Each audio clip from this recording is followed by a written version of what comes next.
ভারতে প্রথম কোরআন শরীফের বাংলা বঙ্গানুবাদ করেছিলেন যিনি, মুসলমানের ছেলে নন তিনি, তার নাম হলো ভাই গিরিশচন্দ্র সেন।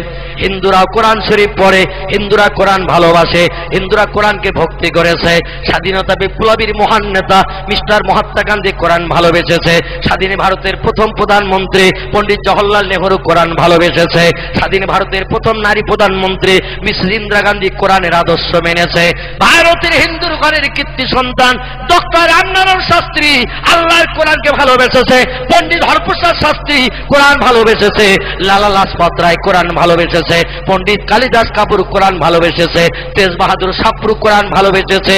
জোড়াসাঁকো ঠাকুর বাড়ির কীর্তি সন্তান বিশ্বকবি রবীন্দ্রনাথ ঠাকুর আল্লাহ নবীর সুন্নতকে সারা জীবন পালন করে চলে গেছে।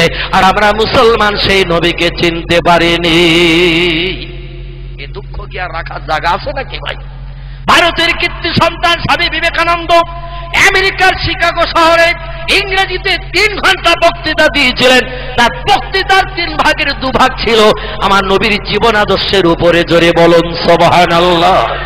যিনি বিশ্ব রেকর্ড করলেন, ভারতের কীর্তি সন্তান মর্যাদা পেলেন স্বামী বিবেকানন্দ, যিনি ইংরেজিতে বক্তৃতা করেছিলেন। ও দেশের মানুষেরা জানতো ভারতের মানুষ ইংরেজি জানে না। 3 ঘন্টার মতো বক্তৃতা করলেন শিকাগো শহরে। বিদেশিরা বলল ভারতেরা এত ইংরেজি জানে না, এবং তার বক্তৃতায় মানুষ মুগ্ধ হয়ে কেঁদেছিল। তার বক্তৃতা 3-এর 2 অংশ ছিল আমার নবীর জীবন আদর্শের উপরে। একটু জোরে বলা যাবে কি সুবহানাল্লাহ? আমরা মুসলমান সেই নবীরে চিনতে পারিনি, শুধু নবী দিবস করতে এসেছি। আল্লাহুম্মা সাল্লি আলা লা ইলাহা ইল্লাল্লাহ 4 বার পড়েছি, কাজ মিটে গেছে, ব্যাস হয়ে গেছে, আর দরকার নেই। ও মুসলমান ভাইরা আমার, আচার্য বিনয় ভাবের নাম আপনারা শুনে থাকবেন। এর একটু কোরআনের বাংলা অনুবাদ করেছে। ভারতের হিন্দুর ঘরের ছেলে মেয়েরা, এ দেশে যদি মানুষ হতে চাও, মুসলমানদের কোরআন আরবি ভাষায় লেখা, পড়তে জানো না মানে মতলব জানো না, বাংলায় লিখে দিচ্ছি, একবার দেখে নাও, পড়ে নাও, তাহলে তোমরা মানুষ হতে শিখবে। একটু জোরে বলা যাবে কি সুবহানাল্লাহ? হিন্দুর ঘরের মহান কীর্তি সন্তান, কথায় কথা বেড়ে যায়, যার নাম ডক্টর রামনারায়ণ শাস্ত্রী। উনি একটি তত্ত্ব দিলেন ইতিহাসে লিখে, আজ অমরত্ব লাভ করে রয়েছে লেখাটি। উনি বললেন ভারতের অধঃপতিত হিন্দু সমাজে ইসলাম এসেছিল আলোক দীপ্তি নিয়ে। ইসলাম যদি ভারতবর্ষের জমিনে না আসতো, এ ভারতের অধঃপতিত হিন্দু সমাজের মানুষ কোনোদিন মানুষ হতে পারত না। একটু জোরে বলা যাবে না সুবহানাল্লাহ? কত বড় কথা বললেন তিনি। উনি বললেন ভারতের অধঃপতিত হিন্দু সমাজে ইসলাম এসেছিল আলোক দীপ্তি নিয়ে। ইসলাম যদি ভারতবর্ষের জমিনে না আসতো, এ ভারতের অধঃপতিত হিন্দু সমাজের মানুষ কোনোদিন মানুষ হতে পারত না। ইসলাম ধর্মে হিন্দুস্তানে এনেছিলেন যিনি, নাম হলো তার হযরতে খাজা আজমিরি। রাজস্থানের আজমিরে ঘুমিয়ে আছেন যিনি, যার বাবার নাম ছিল খাজা গিয়াসউদ্দিন, ওনার নাম খাজা এমন করে মহিউদ্দিন। হিন্দুস্তানের 3 ঝান্ডা করলেন যিনি, অবন্ধু আজমিরি রহমাতুল্লাহ আলাইহি। তিনি আজ ভারতে কলেমার প্রদীপ জ্বালিয়ে দিয়ে আজ আমাদের কলিজা ঠান্ডা করে দিয়ে দিয়েছেন। এ দেশে যখন সতীদাহ প্রথা ছিল, এ দেশে মেয়েরা যখন বাবার সম্পত্তির অধিকার পেত না, ওই সময় খাজা সাহেব ইসলামের আইন এনে ভারতের মুসলমানদের কাছে জারি করে দিয়ে দিলেন। মেয়েরা কি অপরাধ করলো, স্বামী মারা গেছে ওরা আবার বিয়ে করবে। হিন্দু ধর্মের নিয়ম ছিল 2-4 মাস বিয়ের পরে যদি কোনো স্বামী মারা যায়, স্ত্রীকে হাত পা বেঁধে স্বামীর চিতায় জীবন্ত পুরানো হতো। রাজা রামমোহন রায় বলল ধর্মে লাথিমার, বিশ্বকবি রবীন্দ্রনাথ ঠাকুর বলল ধর্মে লাথিমার, মা ঈশ্বরচন্দ্র বিদ্যাসাগর বলল ধর্মের আইন পরিত্যাগ কর। আমার কন্যা সন্তান স্বামীর চিতায় জীবন্ত পুড়বে, আর বাবা বাবা করে ডাকবি, আর আমি বাবা শাসনের চিতার পাশে দাঁড়িয়ে তার ওই মরণ যন্ত্রণা দেখব। এটা কখনো যুক্তির কথা নয়। মুসলমানদের ধর্মের আইন কত ভালো, ওদের 5টা স্বামীও যদি মারা যায় সবার মেয়ে বিয়ে করতে পারবে। 100 স্বামী যদি মারা যায় 101 বার বিয়ে করতে পারবে। আমাদের ধর্মে মুসলমানদের আইন জারি কর, সতীদাহ প্রথা উচ্ছেদ কর। জোরে বলুন সুবহানাল্লাহ। হিন্দুর মেয়েরা বিয়ের পরে বাবার সম্পত্তির কোনো অধিকার পেত না, কিন্তু আমাদের কোরআন বলেছে ছেলে তোমার বোনের বিয়ে হয়ে গেল, তোমার বাবার সম্পত্তির 3-এর 1 অংশ মেয়ে পাবে। তুমি পাবে 2 ভাগ, মেয়ে পাবে 1 ভাগ। কারণ মেয়ে স্বামীর কাছ থেকেও পাবে, ছেলের কাছ থেকে পাবে, ভাইয়ের কাছ থেকে পাবে। এই জন্য মেয়েকে 1 ভাগ দেয়া হয়েছে, ছেলেকে 2 ভাগ দেয়া হয়েছে। হিন্দুর মেয়েরা বিয়ে যতদিন হয়নি বাবা সময় সম্পত্তি উপভোগ করত, বিয়ে হয়ে গেলে আর কিছুই দেয়া হতো না। হিন্দুর মেয়েরা বলল মুসলমানের মেয়েরা পাবে, ওরা সংসার জীবনে সুখ ভোগ করবে স্বামীর সংসারে, বাবার বাড়ি থেকে যাবার জমি বিক্রি করে এনে। আর আমরা হিন্দুর মেয়েরা কি অপরাধ করলাম? একই দেশে বাস করি, একই ভাষায় কথা বলি, একই সুরে গান গাই, একই বাজার করি, একই স্কুলে পড়ি, ওরা পাবে আমরা পাবো না, ওটা হবে না। কলিকাতা হাইকোর্টে সেদিন মামলা দায়ের করলো, হিন্দুর মেয়েরা বলল মুসলমানেরা পাচ্ছে, আমরা কেন পাবো না বলো? হাইকোর্টের জাজ ব্যারিস্টারেরা বলল তোমরা দাবি করোনি তাও পাওনি, মুসলমানেরা অনেকদিন আগের থেকে পেয়ে চলেছে, ওদের ধর্মে আছে, তোমরা যদি এখন দাবি করো তাহলে আমরা আইন করে তোমাদের জন্য বাবা সম্পত্তি 3/1 উইল করে দেব। হিন্দু মেয়েরা দরখাস্ত করলো, ওদের আইন পাশ হয়ে গেল, মুসলমানদের আইন। একটু জোরে বলা যাবে কি সুবহানাল্লাহ? মুসলমান ভাইরা আমার, সেই ইসলাম সেই ভারতবর্ষে এসেছে মানুষকে মানুষ বানানোর জন্য।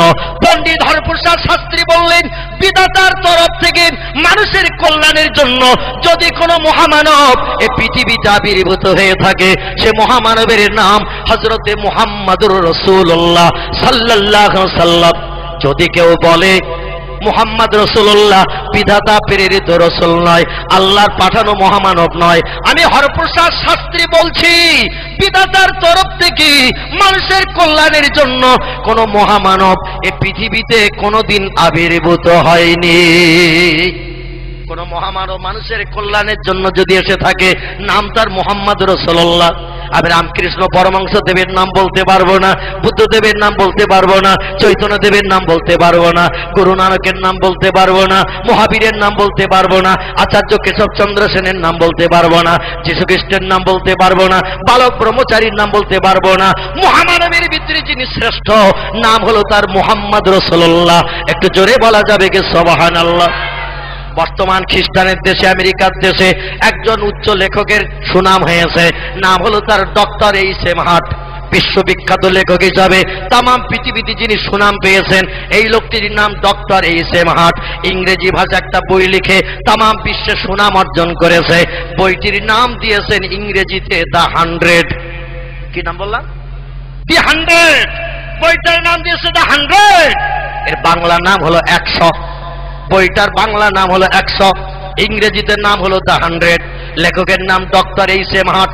আমেরিকার দেশের উচ্চ শিক্ষিত খুব বড় সাহিত্যিক, খুব বড় লেখক। এই বইটা লিখে পৃথিবীতে খুব বড় সাহিত্যিকের সম্মান পেয়েছেন। তার বইতে 100 মনি ঋষির জীবনী লিপিবদ্ধ করেছেন। দুনিয়ার 100 ভালো লোকের জীবনী লিখেছেন তিনি।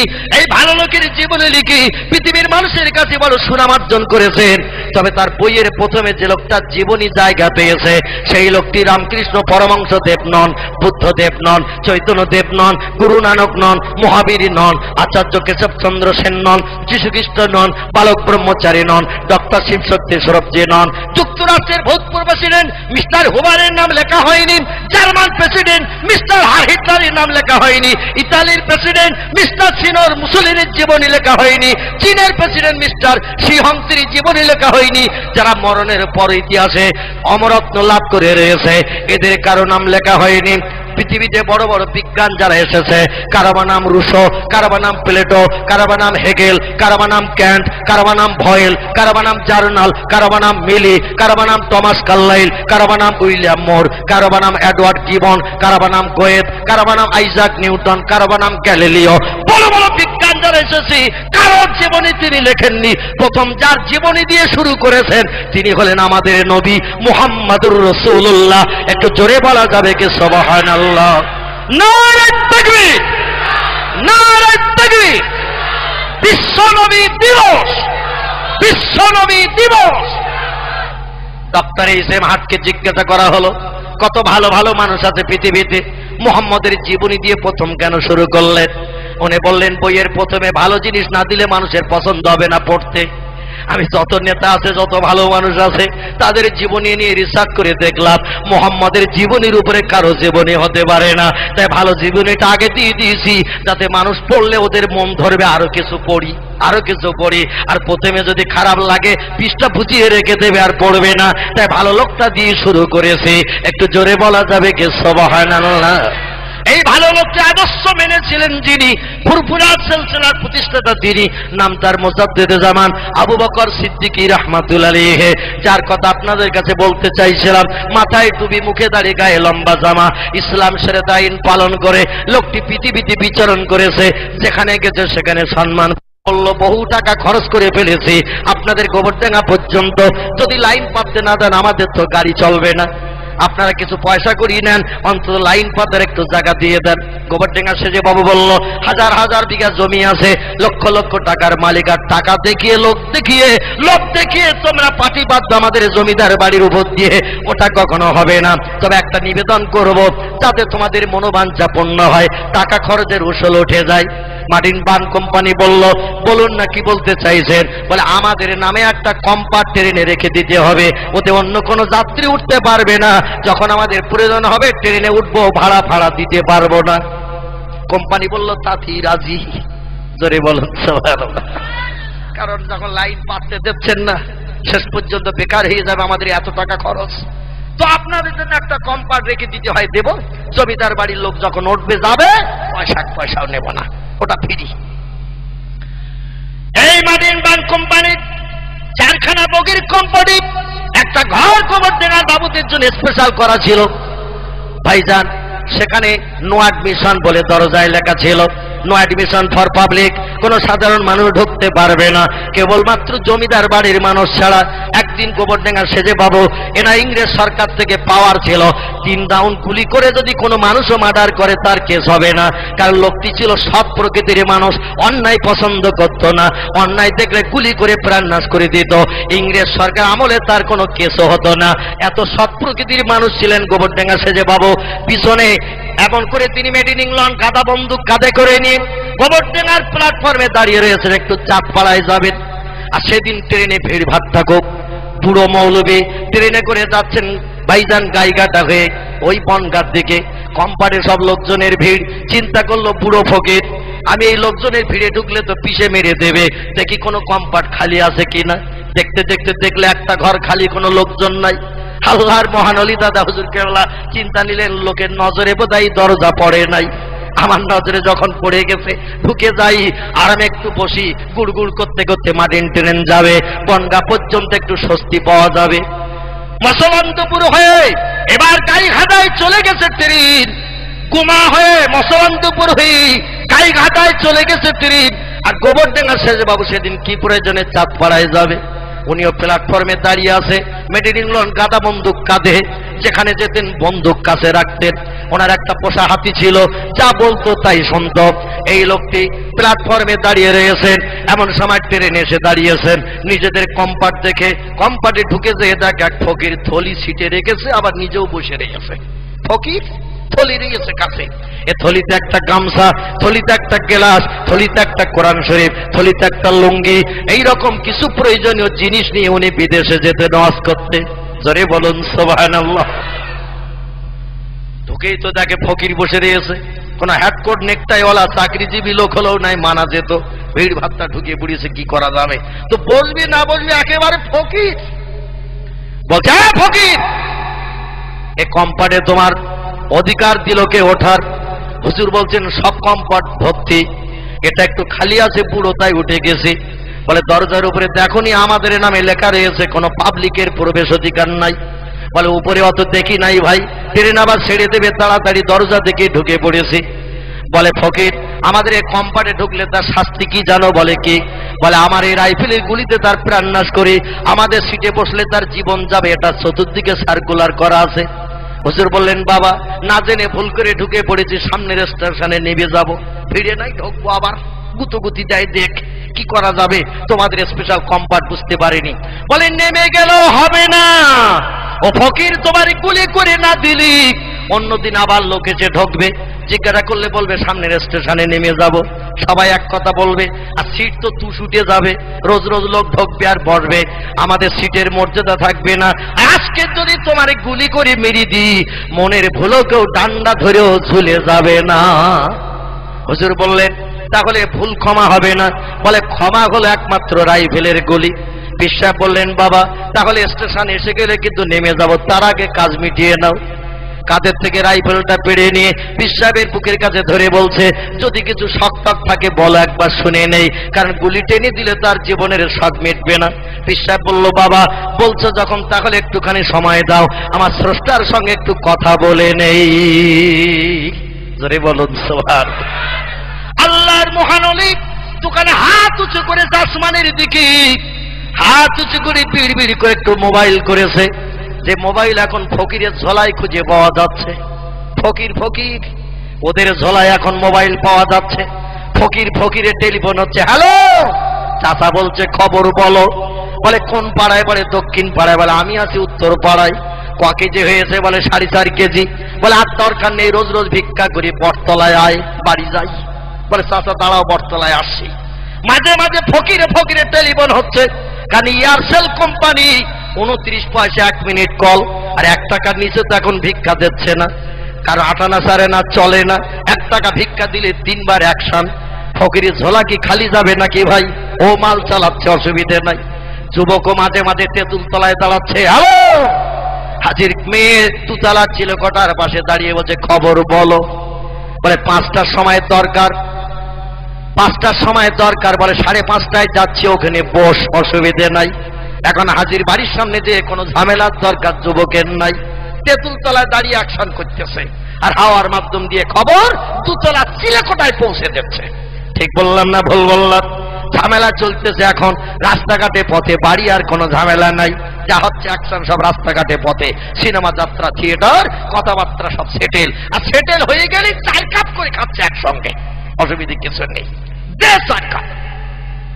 হুজুর একটু টেলিফোন করে দিলেন, হ্যালো। ওহে আমার আল্লাহ, মুসিবতে পড়েছি, বিপদে পড়েছি। উপরে লেখা আছে পাবলিকের পারমিশন নাই, আমি দেখি নাই। বুড়ো মানুষ ভিড় ভাট্টা বলে ঢুকে গেছি। এখন এদেরই নাকি কম্পার্ট মার্টিন বার্ন কোম্পানি এদের জন্য স্পেশাল বরাদ্দ করেছে। আমি বললাম সামনে নেমে যাব, তাও তো শোনে না। বলছে বক্ক ঝাঁঝরা করবো গুলি দিয়ে। আল্লাহ, ওই গোবরডাঙ্গা সেজে বাবু রাইফেলের গুলিতে আমার জীবন যদি থাকে তাহলে কেউ আমাকে বাঁচাতে পারবে না। আর ওর গুলিতে যদি আমার প্রাণ না থাকে, 1000 চেষ্টা করলে আপনার বান্দার একটা পশমের ক্ষতি করতে পারবে না। আল্লাহ তুমি যেটা ভালো বোঝো করো। জোরে বলুন সুবহানাল্লাহ। আমরা বিপদে মুসিবতে বললি মেম্বারের কাছে যাই, যা পারো তুমি করো, এখন তুমি আসো ভাই। প্রধান দরখাস্ত দিয়ে যাচ্ছে, তোমার কাছে ঘর পুড়ে গেছে, বন্যায় ঘর ভেঙে গেছে, দরখাস্ত দিচ্ছি। আর কেউ পাক না পাক, অন্তত হাউস লোনটা যেন আমার নসিবে জুটে যায়। একটু খেয়াল রেখো, 11টা ভোট আছে কিন্তু বাড়ি আমার। প্রধানের চিন্তা আছে। মুসলমান ভাইরা আমার, আমরা বিপদে পড়ি, মানুষ মানুষের কাছে হাত পাতি, মানুষ মানুষের কাছে সাহায্য চাই। আদম নবী থেকে মুহাম্মদ রাসূলুল্লাহ পর্যন্ত যত নবী পৃথিবীতে এসেছে, যখনই বিপদে মুসিবতে পড়েছে এরা টেলিফোন করেছে আল্লাহর কাছে। দুনিয়ার কোন মানুষের কাছে কোন নবী কোনদিন হাত পাতিনি। একটু জোরে বলুন সুবহানাল্লাহ। নবীদের জীবন আদর্শ যারা বাস্তবে রূপায়ণ করেছে এদের আল্লাহর ওলি বলা হয়েছে। ওলিরা যখন কোনো বিপদে মুসিবতে পড়েছে, জীবনে কোনোদিন কোনো মানুষের কাছে হাত পাতেনি, আমার আল্লাহ তাদের অপমান করেনি। একটু জোরে বলা যাবে কি সুবহানাল্লাহ? নারে তাকবীর। গোবরডাঙ্গা সেজে বাবু, সংক্ষেপ কথা, পরবর্তী বক্তা আসবেন, আপনাদের কাছে আলোচনা রাখবেন। দেখতে দেখতে রাত 11:30 হয়ে গেছে, 2 ঘন্টার উপরে হয়ে গেল।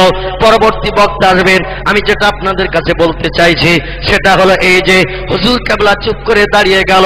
গোবরডাঙ্গা সেজে বাবু আর কোন জনগণ যাতে কম পারে না ওঠে, কাদের থেকে মেড ইন ইংল্যান্ড কাদা বন্দুক পেড়ে নিয়ে বুকের কাছে নলটা ধরে এবার টিগার টানা শুরু করেছে। টিগার সামনের থেকে পিছনে আসে, কিন্তু গুলি বাহিরে হয় না। আমার আল্লাহ বললেন মান কানা লিল্লাহি, রাসূল বলেছেন মান কানা লিল্লাহি, যদি কোনো ব্যক্তি আল্লাহর হয়, কানা আল্লাহু লাহু, আমার আল্লাহ সেই লোকটির আপন হয়ে যায়।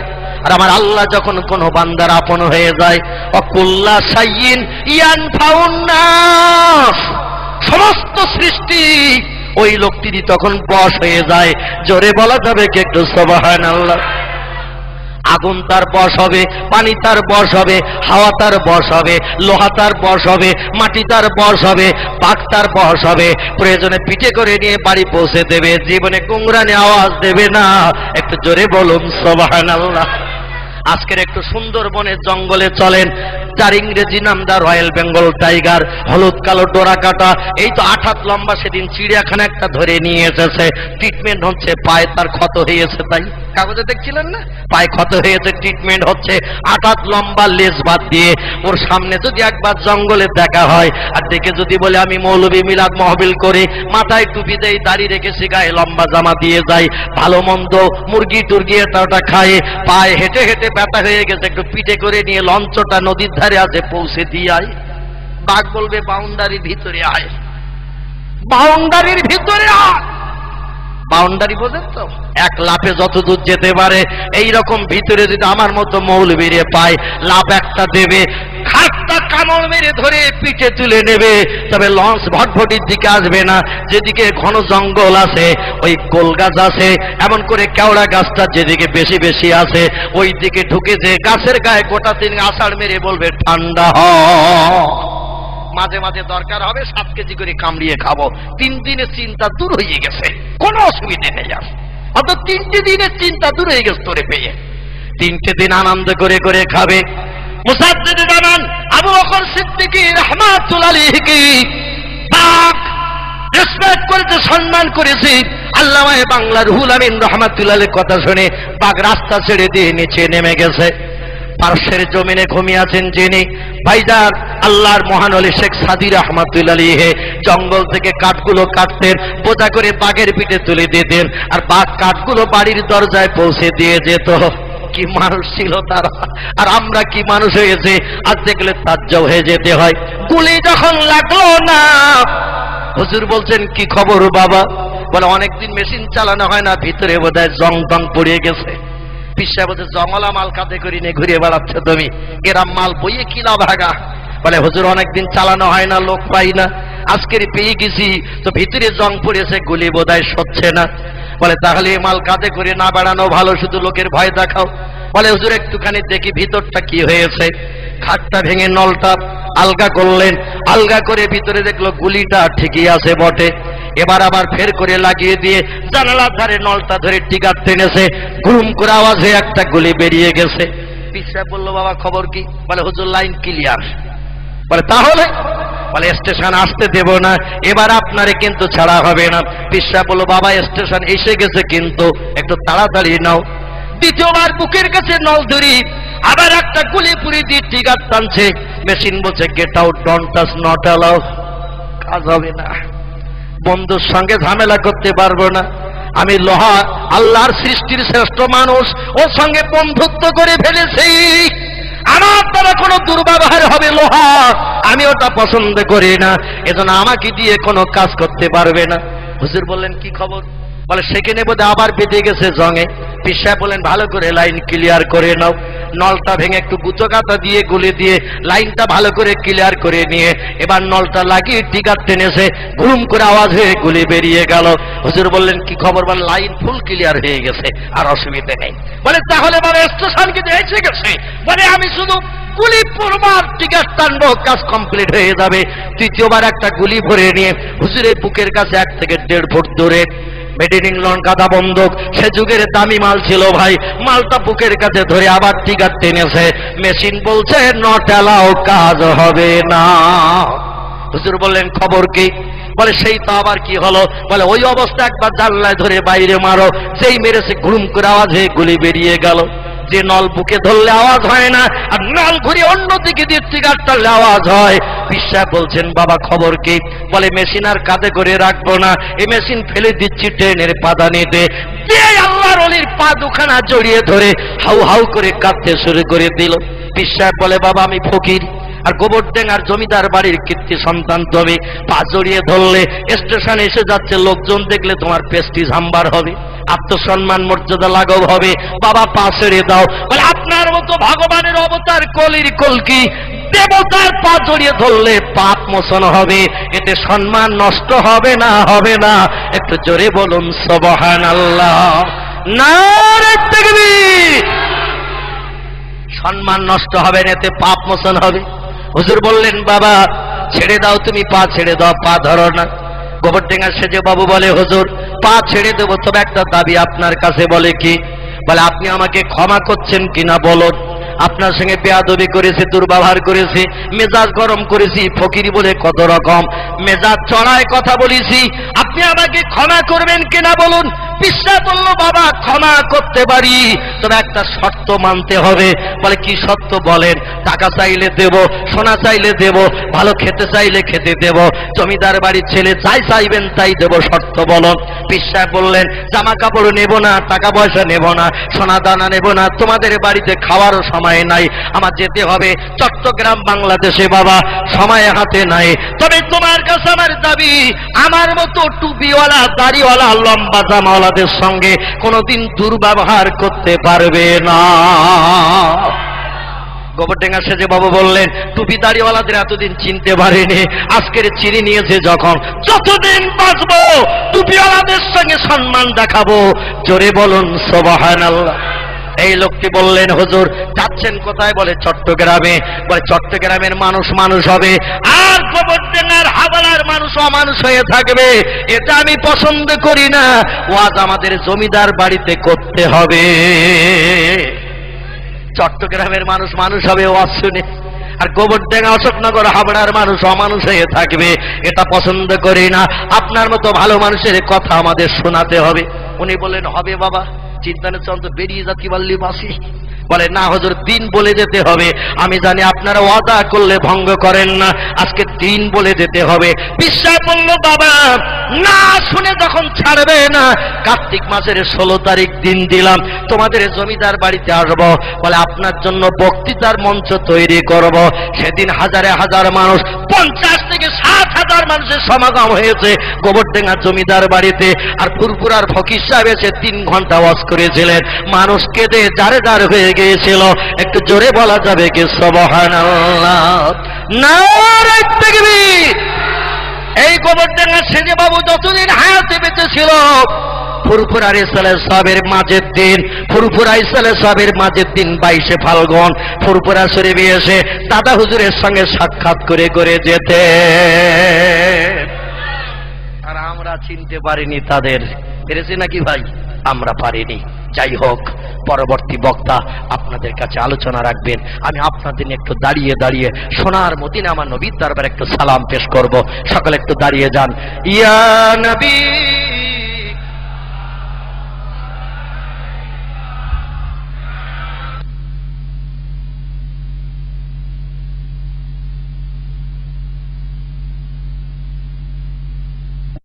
তুলিল আসমানের দরওয়াজা খোলো গো, এসেছেন রাসূল সরদার, হবে যে খোদা দিদার। ইয়া নবী সালাম,